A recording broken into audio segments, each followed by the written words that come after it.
O decreto que regulamentou a obrigatoriedade da realização do censo a cada década está completando 50 anos. Desde 1973, todos os brasileiros e residentes no Brasil são obrigados a responder aos recenseadores que batem às suas portas. É o maior conjunto de dados estatísticos levantado no país, com abordagens que se atualizam a cada edição. O censo revela transformações sociais com a precisão necessária para a elaboração de políticas públicas e outras finalidades. Os dados do censo 2022 estão sendo consolidados e hoje a gente conversa sobre o uso dessa grande investigação sobre a população brasileira na saúde pública. A gente precisava de 2 bilhões e tal, 3 bilhões, e deixaram só 50 milhões lá pra gente.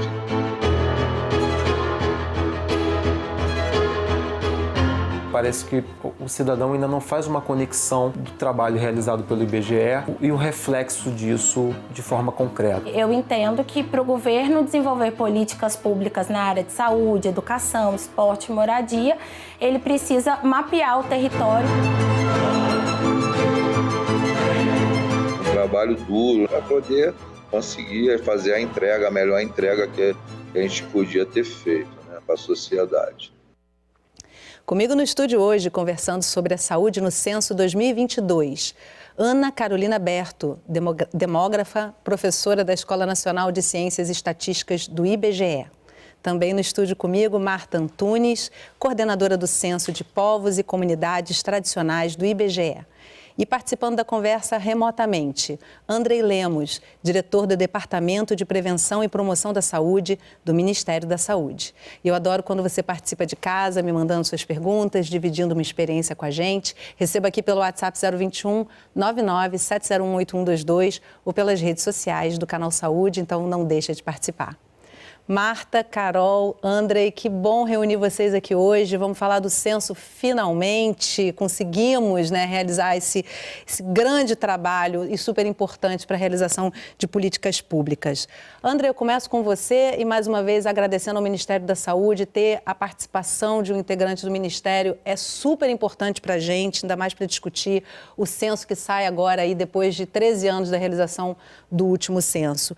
Qual a importância do censo demográfico para que o Ministério da Saúde elabore políticas e ações de saúde pública pelo país, Andrei? Acho que bom dia, boa tarde, pessoal de sala de convidados, Yasmin. Eu acho que é importante, Yasmin, lembrar que o censo no Brasil ele existe desde o início do século XIX. Então tem uma tradição muito interessante no nosso país de entender a importância desse tipo de levantamento de dados, de informação, para não só a gente conhecer a população, mas também para pensar o que é que o Estado brasileiro precisa planejar enquanto responsabilidade de Estado, enquanto nação, para o seu povo. Para a gente do Ministério da Saúde, o censo é de muita importância.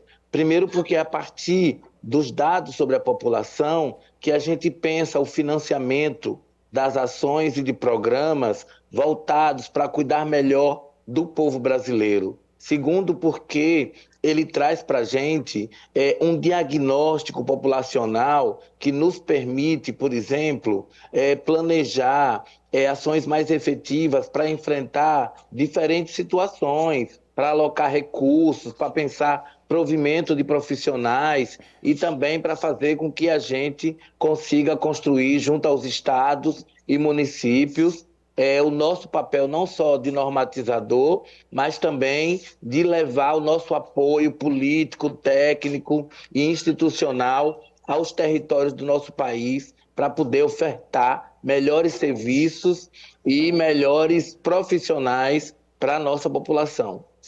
Carol, o censo é incrível, Ele chega a lugares que a gente não se imagina chegando, lugares isolados, populações que raramente têm notícias do Estado chegando até elas. E em tempos de internet, ainda é no porta a porta, no 1 a 1. Você até comentou com a nossa produção que você responde toda hora, Por que continua sendo assim? Qual a importância de ser assim, de porta em porta? tem que ser de porta em porta. Às vezes as pessoas dizem, é tão fácil, é só pedir para as pessoas responderem um questionário via WhatsApp. Tem gente que não tem internet no Brasil ainda, né? Tem gente que não tem internet, a energia elétrica não chega no Brasil como chega nas capitais. Então, é importante a gente pensar que o Brasil não é a realidade das capitais, das grandes cidades, dos centros urbanos. O Brasil é muito mais do que isso.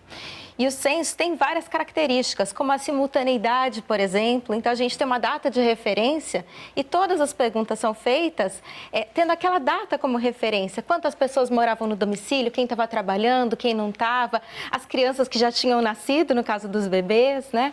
Então, todas essas características e essa homogeneidade, digamos assim, no censo, na forma como as perguntas são feitas, ela é importante e é muito única.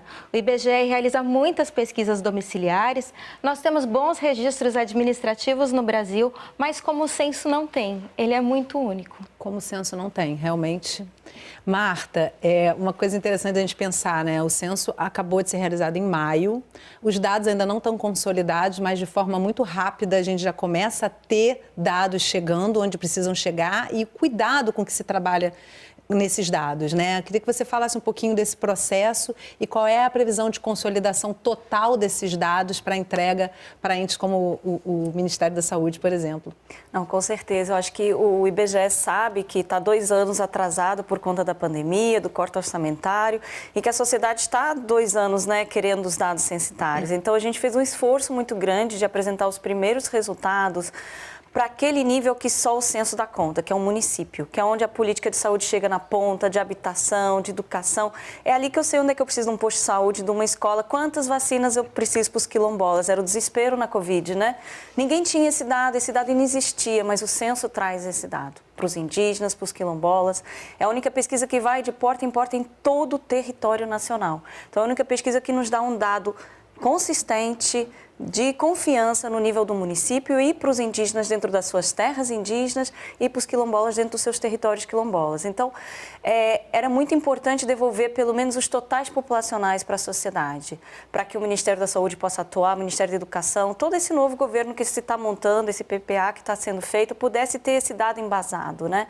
E era importante também trazer dados sobre domicílios, porque toda a política habitacional, a discussão de déficit habitacional, se a população está crescendo, se está diminuindo, se tem mais gente morando junto, se tem menos gente morando junto, isso era urgente. Então, o IBGE usou de todo o seu rigor técnico e viu que era possível apresentar algumas variáveis chaves. E essas variáveis foram entregues para a sociedade num tempo célere, mas com todo o rigor técnico que é a nossa expertise, né? E aí, te ouvindo assim, eu fico pensando que realmente a pandemia vem num péssimo momento, né? Porque vem no final do momento histórico que o censo cobre, né? Dos 10 anos, então se pega um olhar da sociedade bem ultrapassado, né? Porque 10 anos muda muita coisa. Para que retrato do Brasil apontam os dados que o censo 2022 começa a consolidar?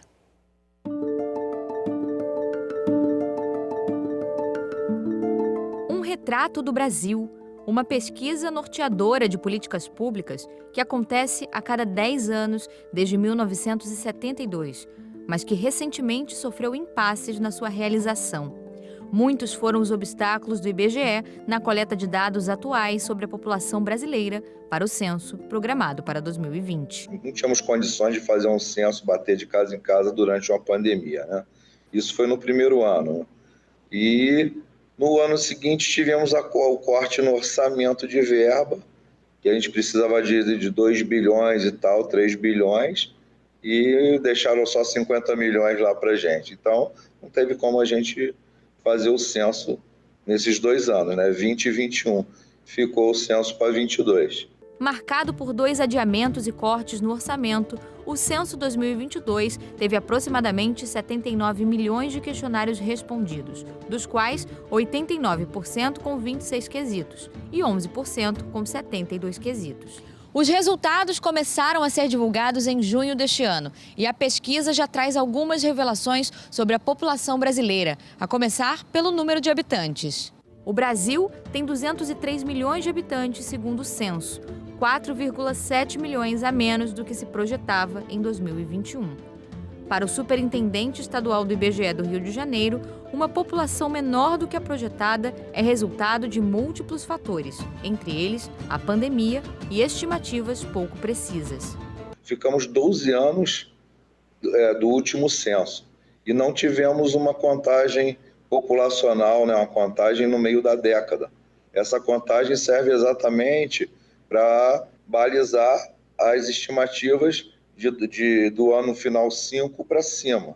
Então, as estimativas ficaram sem precisão, certo? Então, agora a gente está mostrando realmente o que a gente tem, a realidade. Para ele, nessa análise populacional, é necessário aguardar dados mais precisos para uma leitura assertiva do que esses indicadores representam. Em relação ao Rio de Janeiro, você vê que a gente teve um crescimento pequeno no estado, né? Em relação ao município, ele decresceu um pouco, mas tivemos outros municípios que cresceram. Maricá, os municípios da região dos lagos cresceram todos.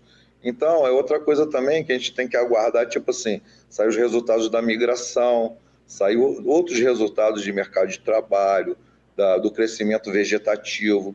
E para a gente poder te dizer, ó, o pessoal do Rio migrou para esse lugar aqui, entende? Para dar uma informação precisa. Os dados referentes à saúde da população ainda estão sendo consolidados, mas já trazem uma atualização nas abordagens. Desafios cada vez mais presentes na vida dos brasileiros estão retratados nos números do censo. Mas uma novidade em termos de saúde que teve no censo foi o autismo, né? Foi um item novo no censo. Teve essa pergunta do autismo. Para quantificar o número de pessoas autistas, é isso? Exatamente. E futuramente também pode incluir outras demandas, outros tipos de demandas, como classificação de gênero, né, que hoje em dia as pessoas pedem, né? Então isso aí depende muito do momento, na elaboração do questionário e o momento que se vive. Essa é uma questão, por exemplo, né, população LGBTQIAPN+, por exemplo, né, já existe uma luta para que essa população ela seja quantificada no censo e ainda não foi inserido, né? Nós fizemos uma reunião na prefeitura do Rio de Janeiro, até questionaram isso para a gente, né, mas não estava previsto no questionário. Acredito que para o futuro vai vir a ter mais opções no quesito gênero, além do masculino e feminino, né? Outra atualização foi a inclusão da população quilombola. Os dados revelam que 1.300.000 pessoas se autodeclararam quilombolas. Já em relação à população indígena, foi registrado um crescimento de 88%. A terra indígena Yanomami é a mais populosa do país. José Francisco destaca que a expectativa para a divulgação completa da pesquisa é alta para a construção de novas políticas públicas e que, apesar do trabalho de coleta ter sido concluído, é preciso olhar para as dificuldades da realização do Censo 2022 como aprendizado na construção de um Brasil melhor nos próximos anos. Que é uma operação de guerra, né? Ainda mais no Brasil, que é um país continental, né? Digamos assim. E a gente também teve bastante dificuldade, tivemos poucos recenseadores. Aqui no Rio era para a gente começar com 16 mil, começamos com 13, entendeu? Isso aí já vai impactando, né? Depois fomos perdendo gente no decorrer da coleta, então foi um trabalho duro, né? Que as equipes tiveram que ser criativas, tiveram que ser resilientes, né? Tiveram que estar engajada no processo, dedicada para poder conseguir fazer a melhor entrega que a gente podia ter feito, né, para a sociedade. A gente já tem aqui participações da nossa audiência. Eu vou trazer para vocês aqui Rodinei, que está sempre participando aqui com a gente do programa. Ele faz um comentário, gente. Ele diz o seguinte: os dados da saúde no censo mostram, mais uma vez, a importância do SUS para a ampla maioria da população, visto que mais de 70% dessa população depende exclusivamente desse sistema para cuidar de sua saúde. Mostram também as desigualdades e dificuldades de acesso, relevando a importância da atuação maior e mais fortalecida dos conselhos de saúde para melhorar esses desajustes. Além, é claro, do quanto precisamos fortalecer esse sistema, principalmente melhorando suas formas de financiamento. Rodinei, obrigada pela sua participação. Que bom que você está aí. Carol, a sua especialidade como demógrafa é saúde, né? E mortalidade na demografia brasileira. Não é só contar gente, né? Mas olhar determinantes e determinações sociais da saúde. Como é que o censo consegue olhar para esse material e trazer dados de forma tão relevante para realmente mobilizar a política pública? Bom, o censo nos fornece uma fotografia de quais são as condições de vida da população brasileira naquele instante, né? Nessa fotografia, a gente vai conseguir ver quantos têm acesso a esgotamento sanitário, a água tratada, coleta de lixo, como são as casas onde essas pessoas vivem, são casas de alvenaria, qual o material dessas casas. Então, assim, é um grande... Como a Marta falou antes, né? É um grande retrato que vai nos mostrar na cidade, nesse nível da cidade, até nível mais detalhado do que a cidade, como a população está vivendo. A gente sabe que saúde não é só uma questão de estar doente ou não, de ter remédio ou não, mas também de ter água tratada, por exemplo, de ter saneamento.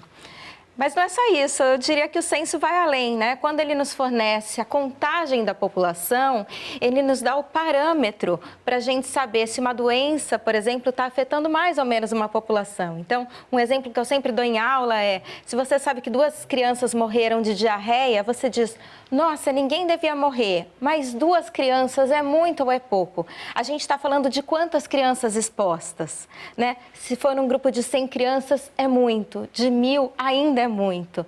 De 100.000 é muito, mas é diferente. Então, o censo nos dá esse denominador, essa referência do qual que é a população exposta aos fenômenos, não só demográficos, mas sociais também. André, aí ouvindo aqui a Carol falando sobre essa questão dos determinantes e determinações sociais da saúde e somando com o que a Marta falou antes, né, sobre a pandemia, como um bom exemplo, assim, para quem está em casa poder materializar aí a importância do levantamento desses dados, que para quem é mais leigo no pensamento da saúde pública, parece que não se está falando de saúde pública, mas impacta profundamente. Pensando na pandemia como exemplo, quanto fez de falta, o quanto faltou saber sobre a população para se aplicar, tendo boa vontade, claro, aplicar boas políticas e ações em meio à pandemia? Então, acho que é muito importante a gente trazer esse debate, sobretudo sobre os determinantes sociais e esse processo de determinação social na saúde das pessoas, na população brasileira. As condições de vida, elas dialogam muito com as oportunidades das pessoas acessarem os serviços de saúde ou ações e programas de promoção de saúde, de estilos de vida e também de prevenção de doenças, sobretudo as doenças crônicas não transmissíveis. Mas é também muito importante lembrar que a gente se utiliza de prescrições, por exemplo, de orientações da Organização Mundial de Saúde, por exemplo, a quantidade de profissionais médicos para a quantidade de pessoas no território, a quantidade de pessoas no território para poder planejar a quantidade de ambulâncias.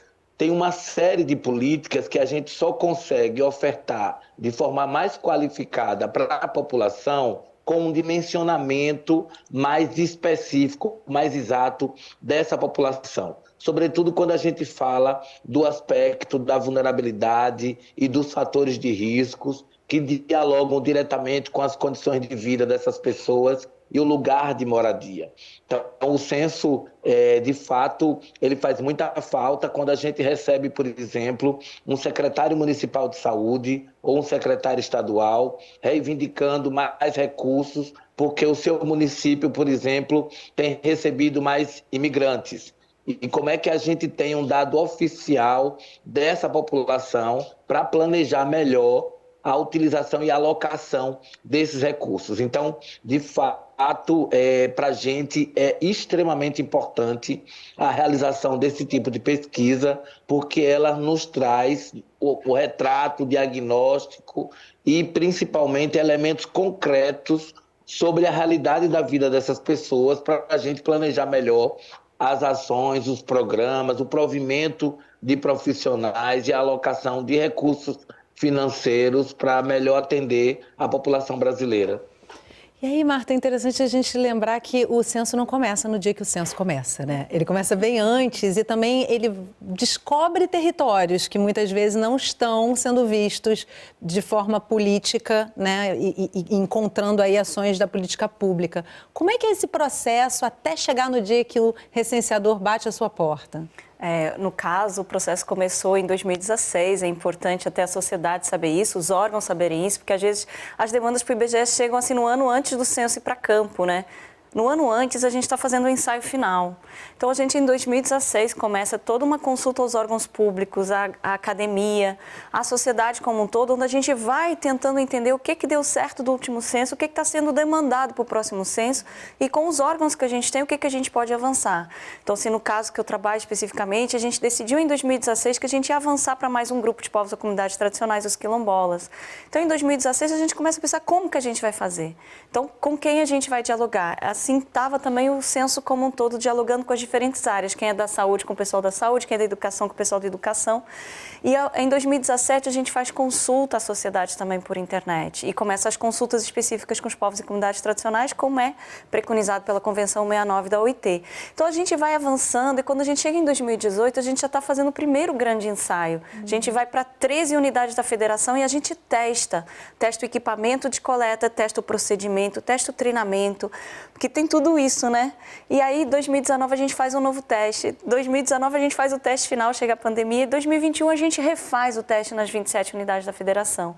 Ao mesmo tempo que a gente começa a treinar em cadeia, porque para treinar 200 mil recenseadores, supervisores, coordenadores de censo, a gente começa em dezembro de 2021 os treinamentos e vai até julho de 2022.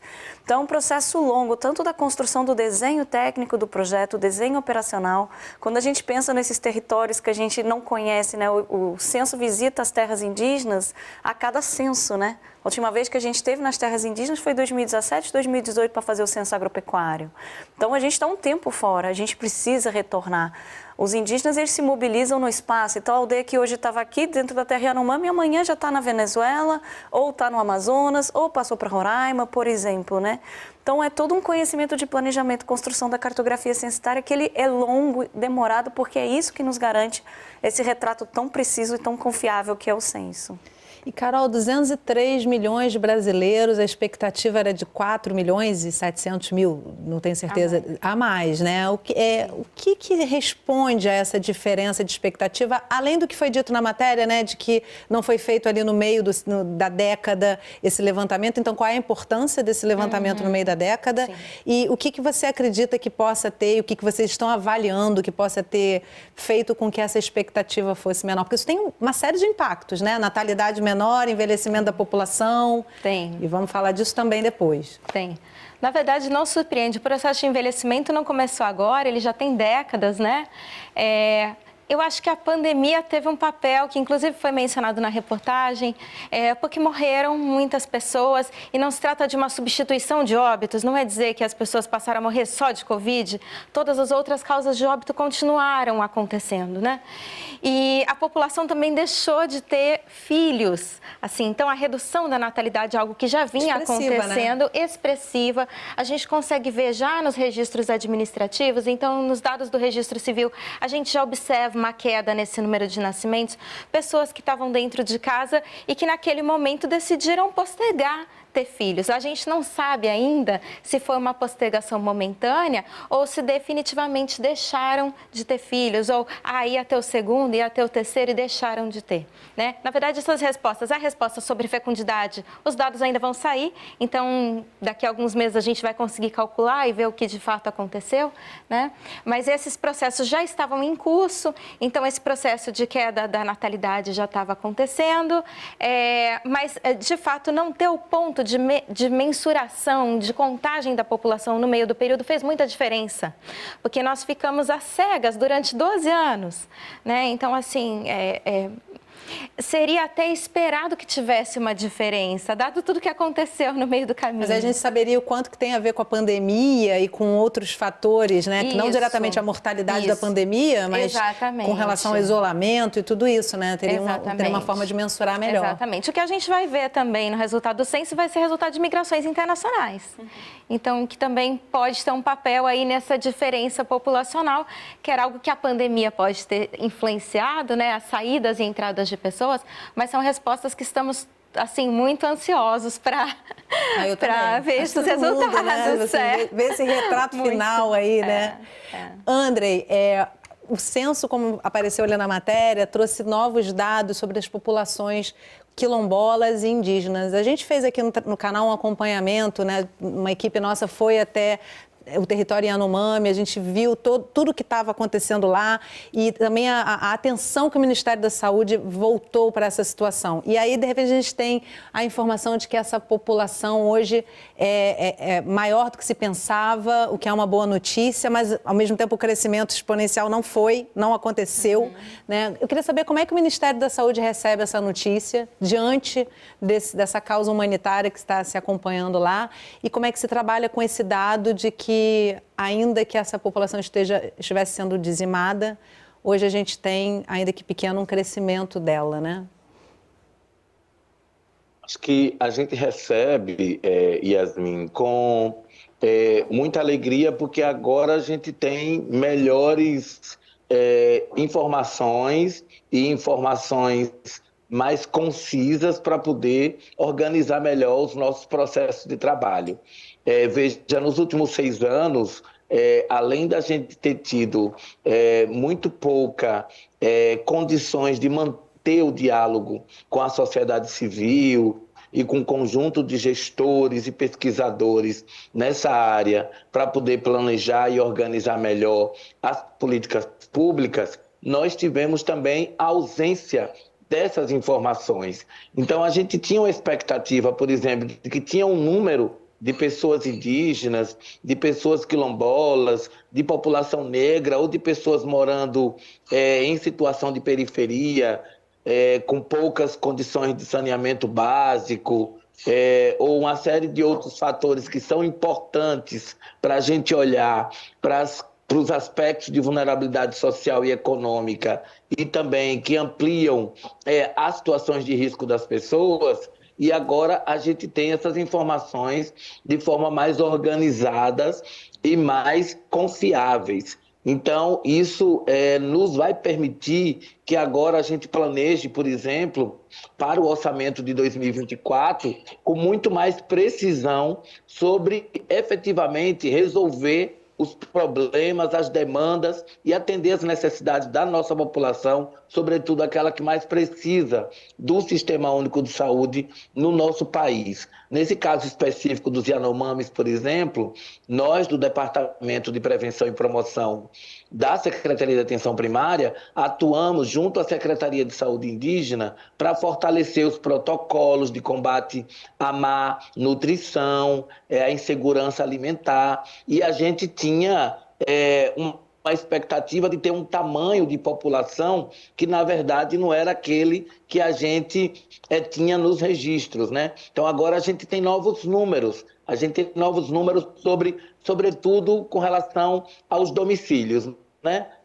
Saber hoje que na região norte você tem uma distribuição de pessoas por domicílio diferente da região sul, nos permite pensar ações de enfrentamento a algumas situações epidemiológicas com mais eficiência, com mais precisão para poder planejar e sugerir medidas não farmacológicas ou até mesmo farmacológicas que sejam mais eficazes e resolutivas.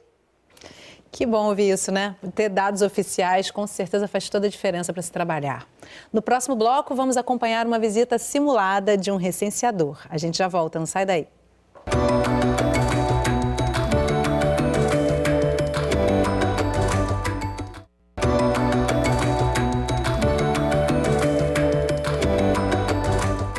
Sala de Convidados está de volta, conversando sobre a saúde no Censo 2022. Comigo no estúdio para essa conversa, Ana Carolina Berto, demógrafa, professora da Escola Nacional de Ciências e Estatísticas do IBGE. Também no estúdio comigo, Marta Antunes, coordenadora do Censo de Povos e Comunidades Tradicionais do IBGE. E participando da conversa remotamente, Andrei Lemos, diretor do Departamento de Prevenção e Promoção da Saúde do Ministério da Saúde. E você que ainda não participou do programa de hoje, manda suas perguntas para mim aqui pelo WhatsApp 021 997018122 ou pelas redes sociais do Canal Saúde. No último ano, o censo deve ter batido a sua porta. Vamos acompanhar agora a visita do Saulo à casa da Fernanda. O bairro Fonseca. Município Niterói, localizado no estado do Rio de Janeiro. A situação, uma simulação. Hoje a gente vai reviver uma das entrevistas do Censo 2022. Bom dia, eu sou o recenseador do IBGE aqui fazer o levantamento dos moradores.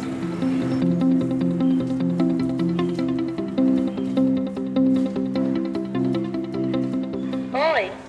Olá, bom dia. Eu sou o Saulo Duarte, o recenseador do IBGE. Estou vindo para fazer o levantamento dos moradores do condomínio. A senhora está podendo fazer a entrevista nesse momento? Pode sim. Só um minuto que eu vou ter que descer aí para abrir o portão. Tá ok, obrigado. Nada. Saulo, tudo bem? Tudo bem? Ó, tô vendo que hoje com a Fernanda foi fácil, mas foi sempre assim com todo mundo do condomínio? Olha, a gente encontrou alguma dificuldade, sim, na realização do processo de levantamento de dados dos moradores, disponibilidade de tempo, algumas pessoas que estavam atuando em home office, que nem sempre poderiam atender a gente, ou então que estavam em horário comercial, que realmente não atendiam, ou que realmente se negaram a participar do levantamento de dados produzido pelo IBGE. Então hoje vamos reviver essa entrevista com a Fernanda. Vamos contar com a ajuda da Fernanda. Então vamos lá em cima, acho que é melhor. Pode entrar.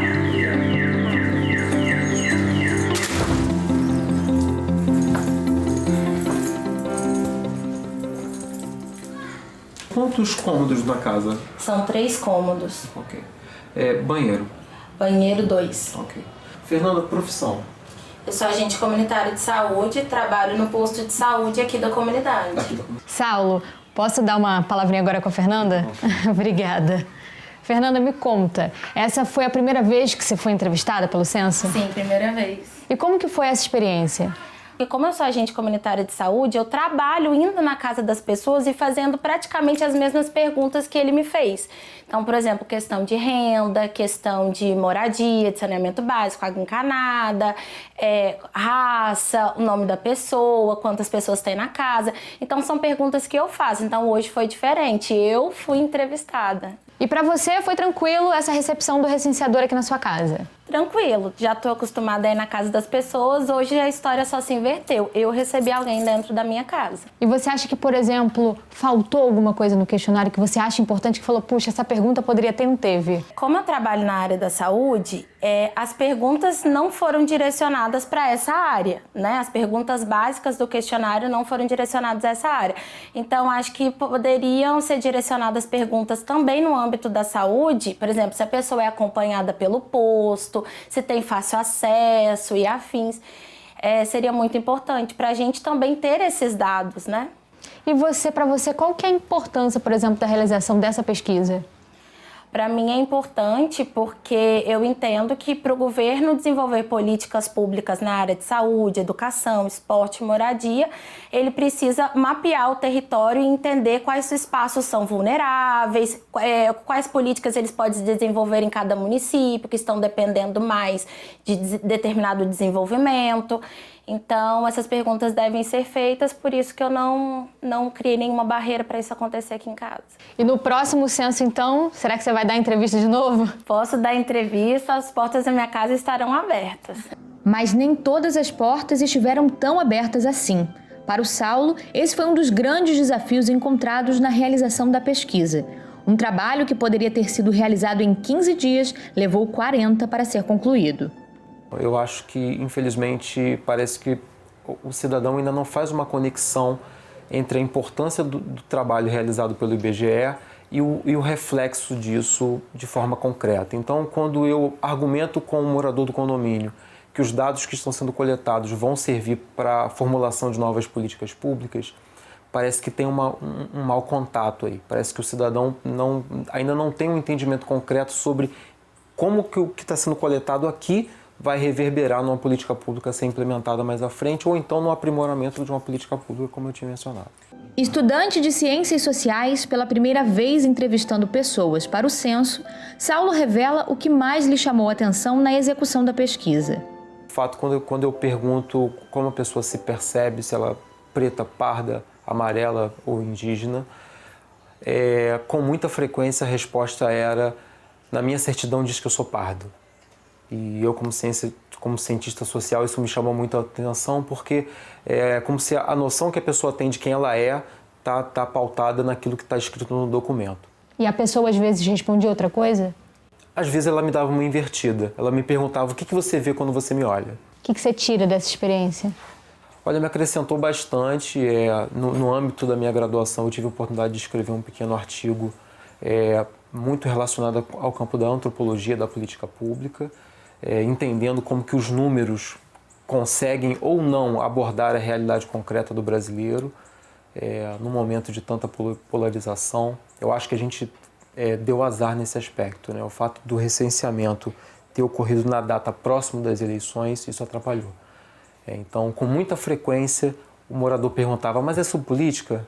É sobre eleição? É sobre intenção de voto? Então, muitas das vezes eu tive que explicar que não tinha nada a ver nem com o candidato A, nem com o candidato B, que não é uma política de governo, que sim uma política de Estado.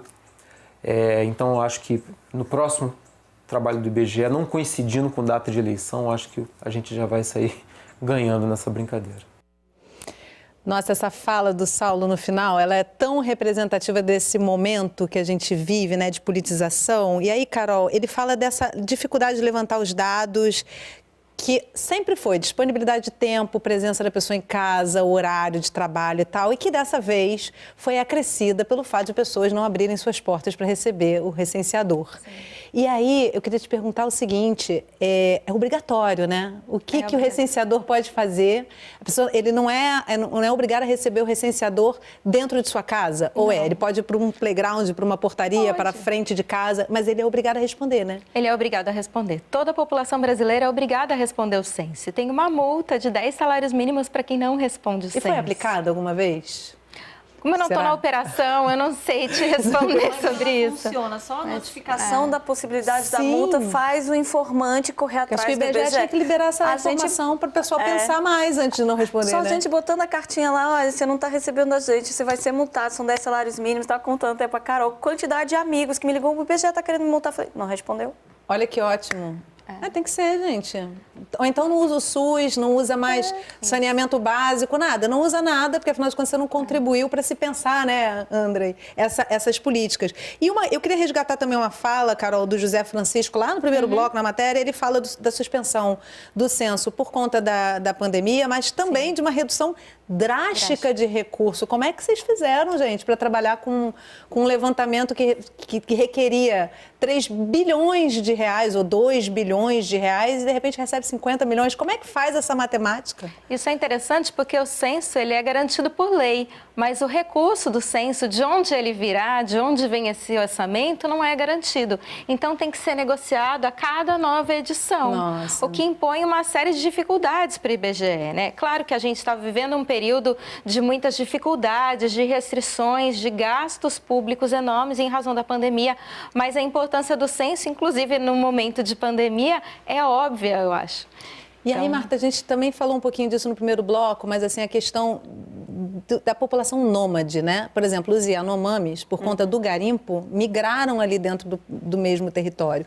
Como é que o IBGE lida com uma população que está em movimento? Isso é bem interessante porque é o seguinte, tem vários grupos indígenas que têm mobilidade e a gente tem várias pessoas também em mobilidade. Então, acho que os dois grandes expoentes são os povos de recente contato, que aí os Yanomamis são o mais populoso, e os migrantes. Então, assim, tudo pensando Roraima, inclusive, a operação lá, ela foi super desenhada, porque a gente tinha os imigrantes que no primeiro dia do censo, que é de 31 de julho para 1º de agosto, tinham que ser recenseados, que são aqueles que só dormem a primeira noite nos abrigos temporários e depois seguem para o país. Se a gente não recenseasse eles na primeira noite, a gente perdia eles para todo sempre. Porque eles já não iam ser contados, porque você só é morador do domicílio se na noite de 31 para 1º você estava naquele domicílio ou estava só temporariamente ausente. Então, assim, um desafio muito grande são os migrantes. Então, a gente fez todo um operativo nos abrigos de Roraima e nos abrigos dos outros estados para a gente garantir que essa população fosse contada. Era uma expectativa muito grande do governo do estado de Roraima, né? Porque é um fluxo imenso que passa. E no caso dos indígenas de recente contato, os Yanomamis, o Anhampi também, por exemplo, o nosso cuidado é de não contar 2 vezes, porque eles se movimentam. Para mim, que sou leiga, parece impossível isso aí, né? Estudante que saiu de uma cidade para outra, né? Profissional de cultura, por exemplo, está se apresentando... Por isso você pergunta, quem morava aqui na noite de 31 para primeiro? A nossa data de referência que nos garante isso. E a residência, né? É a residência no domicílio. Você pode ter ido estudar. Se você volta para sua casa... É a casa que importa. É lá que importa. No caso dos indígenas, é onde está a sua aldeia. Então, a sua aldeia mudou inteira durante a data de referência. Eu vou recensear onde está a aldeia ali, mas eu sei que ela mudou. Então, eu tenho que comparar. Por isso que a gente utiliza guias comunitários da própria comunidade. Além dos guias intérpretes, né? Porque muitos povos indígenas, a gente ainda tem a língua indígena como principal língua do cotidiano. E, às vezes, os guias da Fundação Nacional dos Povos Indígenas, da FUNAI, e da Secretaria Especial de Saúde Indígena, da CESAI. Porque são eles que estão no atendimento. Então, eles conseguem nos ajudar a saber, essa aldeia mudou para lá, essa aldeia foi para lá. E nesse Isso diz tanto sobre a cultura de uma população, né, gente? A aldeia se muda, né? Assim, que tanta gente não consegue compreender o modo de vida absolutamente distinto dessas populações, né? Porque não se muda uma casa, se muda a aldeia. Se mudam várias ocas. Sim, entendam várias malocas, várias casas são remobilizadas. E a gente teve também uma parceria que é umas imagens de satélite da Polícia Federal que nos permitiam, no caso dos Yanomami, que a gente tinha que chegar de helicóptero, né, gente? E a gente tinha que chegar no local certo.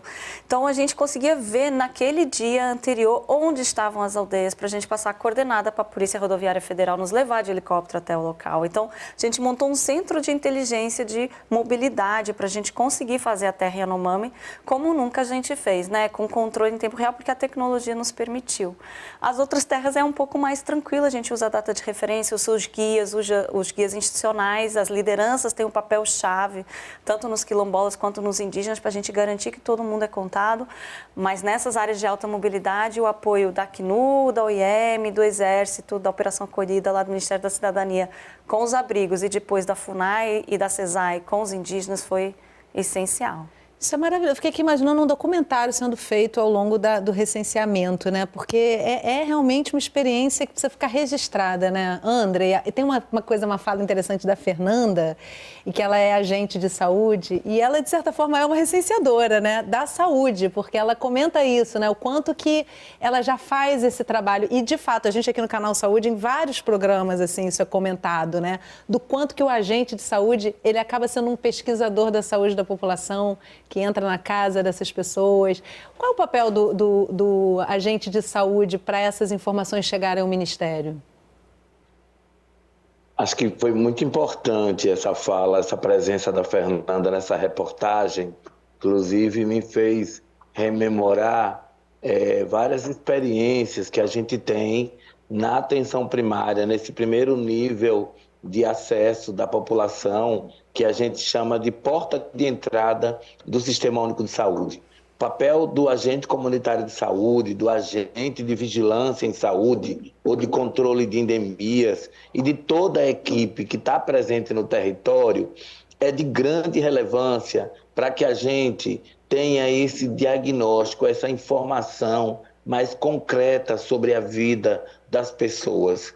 Nós hoje, por exemplo, temos os sistemas de informação e de vigilância no Sistema Único de Saúde, que a gente sabe quais são, onde está a maior prevalência de morbimortalidade materna, de morte por doenças cardiovasculares. A gente sabe quem são as pessoas que morrem mais por vítimas de violência ou por doenças como consequência do tabagismo, do álcool, consequências da depressão, uma série de situações.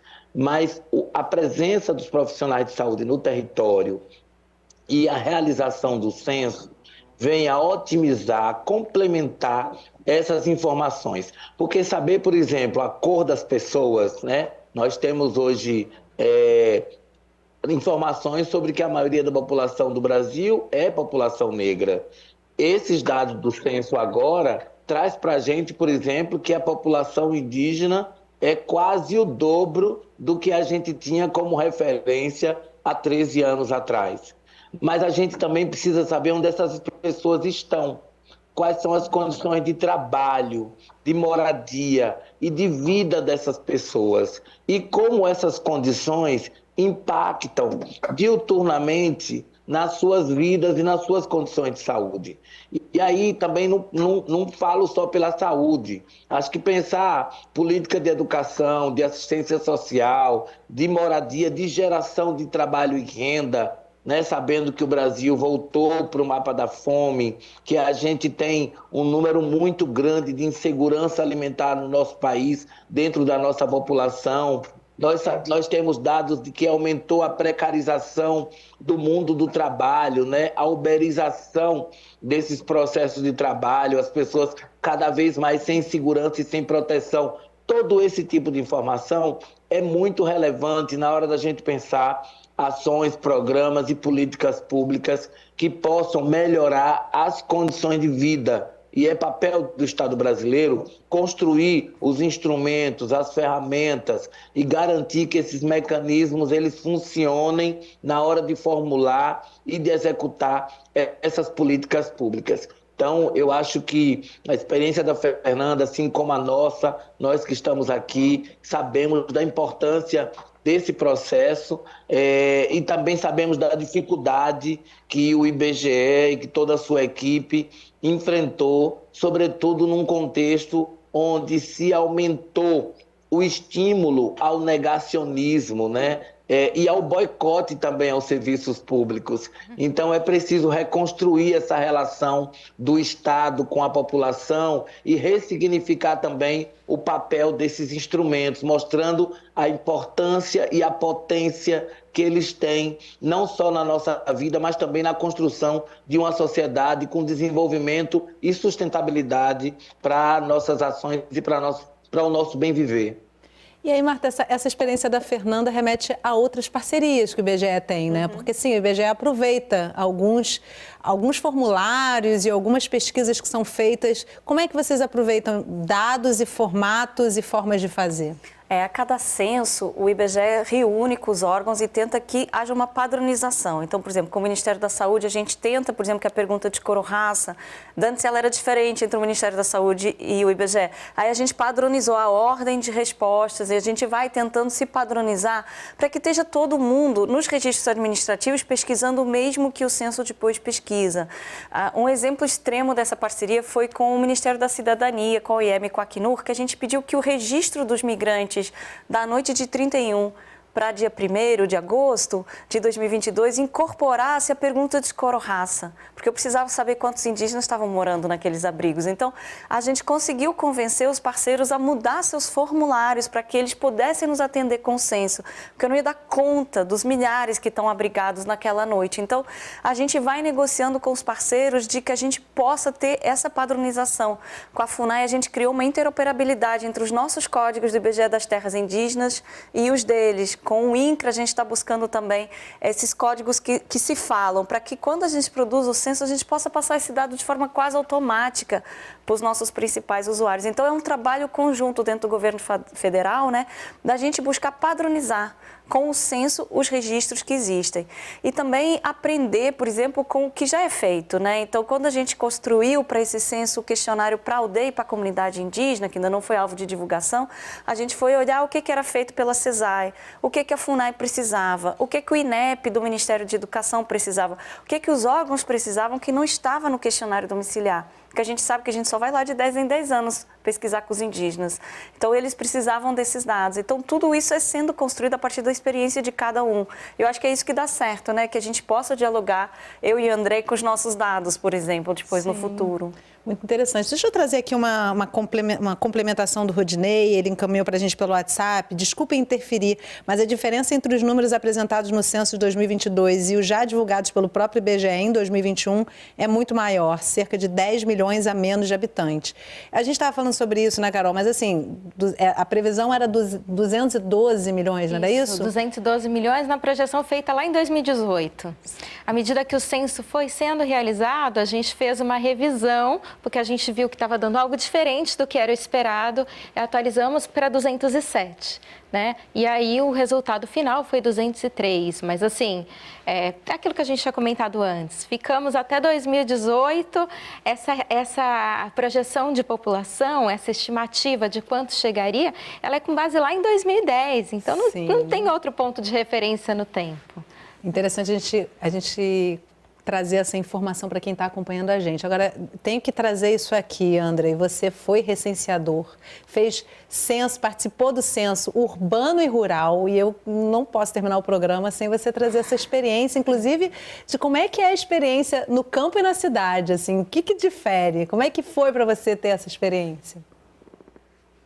Acho que, de fato, trabalhar com política pública é sempre algo muito enriquecedor, porque a gente conhece mais de perto a realidade das pessoas, que é uma realidade diferente de cada lugar desse país. O Brasil é um país continental, com diferenças culturais, religiosas e socioeconômicas gigantescas, que diferem muito as condições de vida das pessoas do campo e da cidade, mas também das comunidades, das populações tradicionais. Então, eu fui recenseador no ano de 1996, no censo rural, né, numa contagem que a gente registrava não só a quantidade de pessoas, mas também as terras, né, o que as terras estavam produzindo, os animais que estavam sendo criados. E foi uma importância grande para que a gente olhasse para essa economia do nosso país, o quanto essa economia estava mudando, o quanto, por exemplo, precisa cada vez mais de políticas públicas para fortalecer a agroecologia, a agricultura familiar, essas iniciativas e combater o êxodo. Não de forma romântica, mas entendendo também que muitas vezes a população migra buscando outras alternativas mais factíveis, né, de construir o bem-estar da sua família e às vezes encontra condições piores, porque não tem oportunidade de trabalho ou de moradia saudáveis, sustentáveis. Então, é preciso que o Estado brasileiro olhe para toda essa realidade. E o censo urbano também tem muita diferença, porque você lida com pessoas que estão o tempo todo correndo, trabalhando 8, 10, 12 horas por dia e que muitas vezes não tem tempo para atender o recenseador e acha que também não é tão importante, porque precisa ganhar dinheiro para pagar o seu aluguel, para levar suas crianças para a escola. Então, são demandas, são necessidades, são modos de viver bastante diferentes. E eu acho que a gente, enquanto Estado, enquanto agentes públicos do Estado brasileiro, precisamos nos organizar e pensar quais são as estratégias viáveis para ampliar cada vez mais o acesso a essas pessoas e ter um diagnóstico mais exato para a gente fortalecer as políticas públicas, combater as desigualdades e construir mais oportunidades de bem-estar para a população brasileira. Permitir mais modos de vida, né? Carol, a gente está terminando aqui o programa. Se você fosse pensar em uma notícia boa e uma ruim do que está chegando para você desse censo, o que você traria para destacar, assim? Acho que a notícia boa é o censo. A gente ter realizado esse censo finalmente. Demógrafos e demógrafas ansiosos por esse resultado. Então, o próprio censo é a boa notícia. A má notícia, acho que foram tantas portas fechadas. A população tem que lembrar do quanto que é importante, do quanto foi importante saber quantas vacinas a gente precisava. Sim. Né? Então, assim, acho que essa, eu diria como má notícia, mas numa expectativa de que a divulgação dos resultados sensibilize a população para a importância de responder às pesquisas do IBGE. Marta, esse censo trouxe muita informação boa sobre populações que são extremamente vulneráveis e muitas vezes apagadas do nosso mapa, né? Como é que você percebe esse censo? Que notícias ele traz para essas populações? Eu acho que esse censo ele traz um marco inédito, que é a população quilombola, que sempre existiu, passou a existir oficialmente, né? As lideranças colocavam isso muito forte no dia do lançamento, que para elas era quase uma reparação histórica, o censo contá-los e divulgar o total, né? 1.327.000 pessoas. 27 mil pessoas quilombolas, 802, né? Então, assim, eu acho que esse é o grande resultado desse censo para os povos e comunidades tradicionais, é você conseguir incluir, e a forma como foi incluído, próximo da realidade, com um dado que está sustentado, que quando você olha no detalhe, ele ele faz sentido. E eu acho que para os povos indígenas, o avanço desse censo é o melhor retrato fora das terras. Então, dentro das terras, a gente viu nas comparáveis entre 2010 e 2022 que o crescimento é de 16%.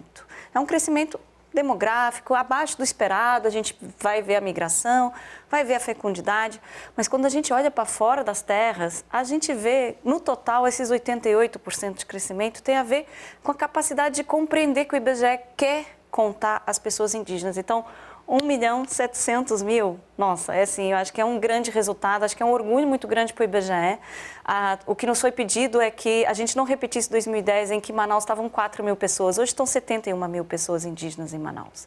Então, assim, a região norte, as cidades que estão cheias de população indígena, elas aparecem agora nesse retrato de um jeito como elas não apareciam em 2010. Então, o IBGE, a equipe como um todo, está muito orgulhosa. Os recenseadores indígenas, gente, eu não posso deixar de falar, que se envolveram, os recenseadores quilombolas, as lideranças indígenas que se envolveram, as lideranças quilombolas que se envolveram, ajudaram o Estado a trazer esses dois retratos tão interessantes e importantes, né, de dar essa visibilidade para essa população. E é interessante a gente pensar também que Brasil a gente tinha em 2010 e que a gente tem agora, e o quanto de reconhecimento, de autodeclaração das pessoas, em parte por conta da internet, numa parte do Brasil por conta da internet, estão se olhando e se reconhecendo, falando assim, opa, eu vou dizer que eu sou isso aqui, que eu quero fortalecer essa causa, né? Então o censo está mostrando isso, que é uma coisa bonita de se ver. Gente, muito obrigada pela presença, Marta e Carol, e pela sua participação remotamente. André, foi super importante ter mais uma vez o Ministério da Saúde aqui. Fica o agradecimento do canal. Muito obrigada, gente. Mais para frente vamos falar de novo desses dados que são super essenciais para a gente poder trabalhar com a saúde pública. E obrigada a você que acompanhou o programa de hoje aqui pelo Canal Saúde, é um dos nossos canais parceiros. Se você quiser e puder compartilhar essa conversa, entra lá no site do canal, você vai encontrar um acervo com a nossa programação completa. E não se esquece que toda semana a gente tem um assunto relevante para dividir com você, então eu te espero no próximo programa. Até lá!